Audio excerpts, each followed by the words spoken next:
हाँ भाई ट्वेल्थ, क्या हाल चाल? सब बढ़िया। इंग्लिश का पेपर होने वाला है ना, कोई दिक्कत वाली बात नहीं है। इंग्लिश की तुम लोग के लिए सीरीज लेके आए हैं। सबसे पहले तो देखो, इंग्लिश में हमको करना क्या है, ज्यादा से ज्यादा मार्क्स गेन करने हैं। तो ज्यादा से ज्यादा मार्क्स गेन करने के लिए तुम्हारे हाथ में एक सेक्शन होगा तुम लोग का, जिस सेक्शन का नाम क्या है, सेक्शन बी। तो देखो, इस सेक्शन के अंदर तुम लोग को क्या क्या करना है, कैसे कैसे करना है, वो सारी चीजें मैं तुमको बताने वाला हूं।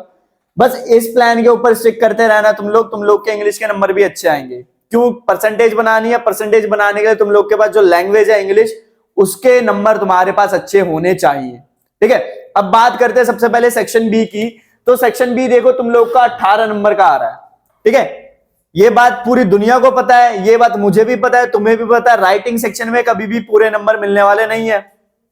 ठीक है, बट हम कोशिश जरूर करके चलेंगे कि 15 में से हम 18 में से हम लोग 16 नंबर 17 नंबर गेन कर ले। अब वो जो गेन करने हैं, कैसे करने हैं, क्या उसकी स्ट्रेटेजी होगी, किस तरीके से, कहां पे क्या करना है, वो सारी चीजें तुमको इस वीडियो में पता चल जाएगी। इस वीडियो में हम लोग पहला टॉपिक करेंगे अपना राइटिंग सेक्शन का, जिसको हम लोग कहते हैं नोटिस। ठीक है, अब देख लो, ये तुम लोग के लिए भी नोटिस हो जाएगा। अगर तुम लोगों ने ये टॉपिक अच्छे से कर लिया तो तुम लोग के 4 नंबर पक्के हो जाएंगे। जो 4 नंबर किसके लिए आते हैं? नोटिस के लिए आते हैं। तुम्हारे पास राइटिंग सेक्शन में अलग अलग क्वेश्चंस के टाइप हैं, बट नोटिस एक ऐसी चीज है जो तो आनी ही आनी है। ठीक है, अब सबसे पहले समझते हैं नोटिस के मार्क्स जो है, वो मार्क्स किस तरीके से डिस्ट्रीब्यूट करे गए हैं। ठीक है, ये चीज समझनी जरूरी है, तभी तुम लोग को पता चलेगा कि ये जो 4 नंबर की नोटिस है, इस 4 नंबर को किस तरीके से गेन करना है। पहला देखो, तुम लोग को फॉर्मेट का 1 नंबर मिलेगा। अब भाई फॉर्मेट के अंदर तुम लोग को क्या क्या देखना है? नेम ऑफ इंस्टीट्यूशन, मतलब कौन वो है, कौन वो व्यक्ति है जो क्या करवाने वाला है, नोटिस लिखवाने वाला है। जैसे कोई स्कूल हो गया, या कोई ऑर्गेनाइजेशन हो गया, या तुम लोग की कोई सोसाइटी हो गई। तो देखो, ये सिर्फ ये नाम लिखने के तुमको क्या मिलेंगे? 1 नंबर मिलेंगे। अब आ जाते हैं कंटेंट के ऊपर। कंटेंट वो चीज होती है जो हमको बताती है कि नोटिस आखिरकार लिखा क्यों जा रहा है। आखिरकार देखो, व्हाट मतलब हम नोटिस में क्या लिखने वाले हैं, वो जो भी चीज नोटिस में लिखने वाला हूं मैं, वो कब होने वाली है, कहां होने वाली है, किसके लिए होने वाली है, और कौन कौन उसमें आने वाला है। तो ये होता है तुम लोग का कंटेंट, और इस कंटेंट के तुमको मिलने वाले हैं 2 नंबर। अब वो बच्चे जो इंग्लिश को सिर्फ घसीटते हुए ला रहे हैं, जिनको आती वाती है नहीं, सिर्फ घसीटते हुए लेके आ रहे हैं, उनके लिए क्या है? देखो, वो जो डरते हैं ना कि हमको लिखना नहीं आता, लिखने की तो बात ही नहीं है। लिखने के तो तुमको सिर्फ 1 नंबर मिल रहे हैं, बाकी 3 नंबर तुमको ये 2 काम के मिल रहे हैं। तो यहां से मेरे को एक चीज समझ आ गई, अगर तुमको ओवरऑल फॉर्मेट पता है, बेशक तुम्हें लिखना आता है या नहीं लिखना आता, तो 4 में से 3 नंबर तुम्हारे पक्के हैं। सबसे पहले तुम लोग को मैं ये बोलूंगा कि ये जो 3 चीजें मैंने तुमको लिखवाई है, इसको लिखो और इसको समझो कि इसमें क्या क्या है। फिर मैं अभी तुम लोग को एक एग्जाम्पल के साथ बताऊंगा कि किस तरीके से लिखना है, और तुम्हारा 4 नंबर तुम्हारी जेब के अंदर आ जाएंगे। चलो जल्दी से इसको नोट डाउन करो।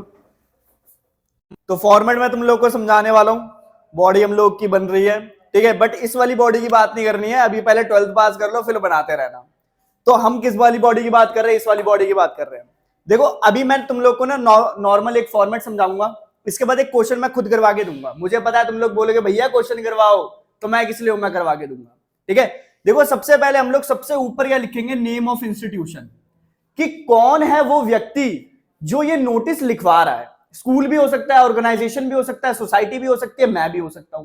तो वो व्यक्ति कौन है जो ये मतलब जो भी चीज होने वाली है ऑर्गेनाइज, वो कौन करवाने वाला है। ठीक है, उसके बाद तुम लोग, ये चीज इंपॉर्टेंट है, ये कैपिटल के अंदर तुम लोग लिखोगे बड़ा बड़ा नोटिस। ठीक है, आगे आ जाते हैं। फिर डेट लिखोगे। डेट की फॉर्मेट तुम लोग को सबसे ज्यादा इंपॉर्टेंट है, जो तुम लोग को ध्यान रखनी है। डेट प्रॉपर तुम लोग का इसी फॉर्मेट में होगा ना, तुम ये लिखोगे, ठीक है, ये भी गलत माना जाएगा। और शॉर्ट फॉर्म में ये जो बीच में ये डालते हो तुम लोग, ये भी गलत माना जाएगा। तुम लोग को प्रॉपर जो फॉर्मेट होगा ये होगा।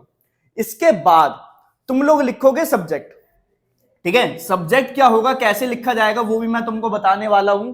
उसके बाद एक लाइन छोड़ोगे, और जो तुम्हारा कंटेंट है कि आखिरकार मैं ये जो नोटिस लिखने वाला हूं, ये क्यों लिखने वाला हूं, तुम लोग को लिखना होगा यहां पे।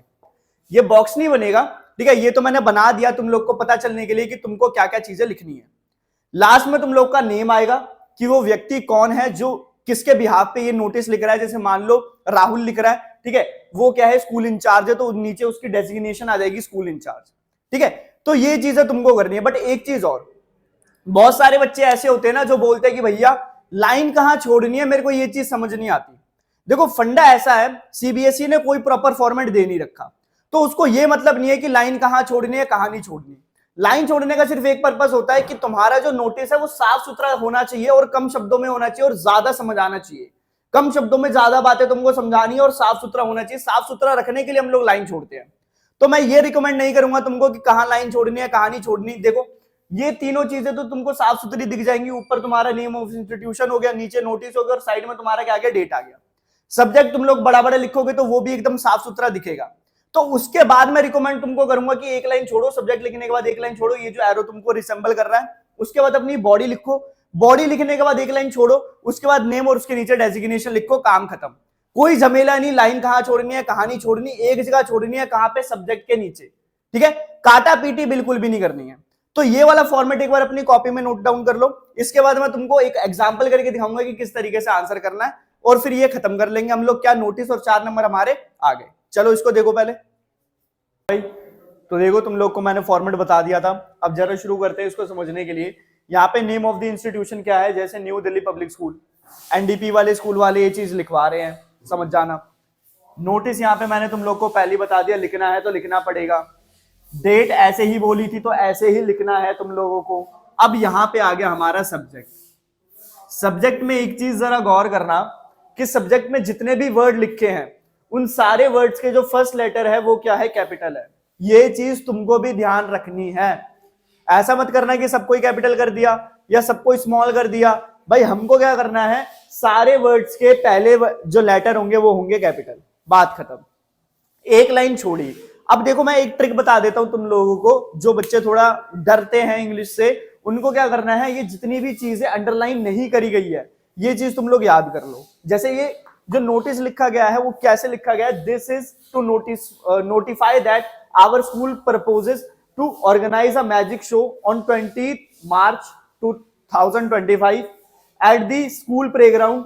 The winner will get cash prize of 20,000। ठीक है, अब यहाँ पे देखो ये सारी चीजें तो हमारे हर नोटिस में नहीं चल जाएंगी, बट कुछ चीजें चल जाएंगी। जैसे this is to notify that, अब आवर स्कूल की जगह जो भी ऑर्गेनाइजेशन लिखवा रहा है वो परपोजेस टू ऑर्गेनाइज कुछ ना कुछ ऑर्गेनाइज कर रहा होगा। अब वो क्या ऑर्गेनाइज कर रहा होगा वो यहाँ पे चेंज कर देना, डेट चेंज कर देना, ठीक है, वेन्यू चेंज कर देना कि कहां पे हो रहा है। उसके बाद यहां से तुम लोग एक दो लाइन अपनी खुद की लिख सकते हो। ठीक है, कि जैसे कुछ और तरीके के प्राइस मिलेंगे, या जोनल लेवल पे जाओगे या नेशनल लेवल पे जाओगे, या इससे हमारी सोसाइटी अच्छी होगी, तो इस तरीके की एक दो लाइन तुम लोग अपनी तरफ से भी क्या कर सकते हो, लिख सकते हो।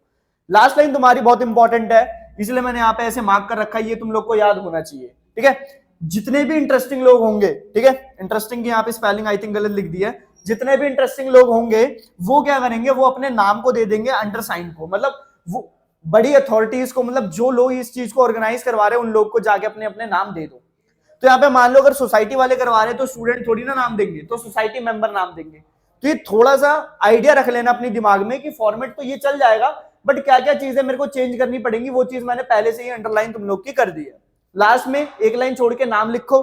जैसे मैं राहुल हूं मान के चलते हैं, तो मैंने अपना नाम लिख दिया। वैसे क्वेश्चन पेपर में तुम लोग को तुम्हारा नाम दिया गया होगा, नहीं दिया जाता है तो XYZ लिखोगे, कोई भी अपना नाम लिख के 30 मार्क का नहीं बनेगा। लास्ट में अगर तुम्हारी कोई पोस्ट दे रखी है तो तुम उस पोस्ट को नीचे लिखोगे, नाम के साथ नहीं लिखोगे, वैसे नाम के साथ लिखोगे तो भी चल जाएगा। तो ये था तुम लोग का नोटिस। 4 नंबर का तुम लोग का नोटिस हो गया। 4 नंबर तुम लोग को समझ आ चुके हैं। इसके बाद मैं धीरे धीरे करके तुम्हारे राइटिंग सेक्शन के बाकी के सारे क्वेश्चंस क्या करवाऊंगा, खत्म करवाऊंगा। इसको देखो और इसको सॉल्व करो। मिलते हैं अगली वीडियो में। चलो बाय।